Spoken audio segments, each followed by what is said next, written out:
guys, magtitrim tayo ng halaman natin kasi masyado na malago yung mga titriman natin para magandang tingnan ulit. Linisin natin ulit. Malago na kasi siya, na ulanan na eh, kaya madaling yun lumago para magandang tingnan ulit.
Yan.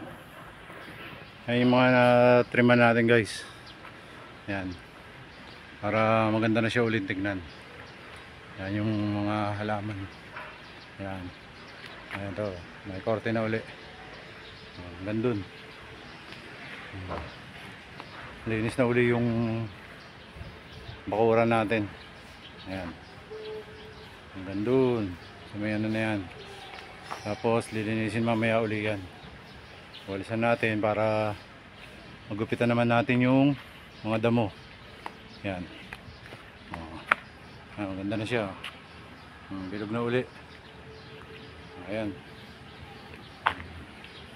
Ganda na.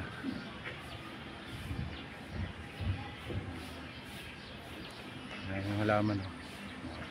Hintayin na siya ulit tignan. Ayan. Ito yung trim na rin natin. Ayan. Triman natin lahat yan para maganda siyang tignan. Ayan.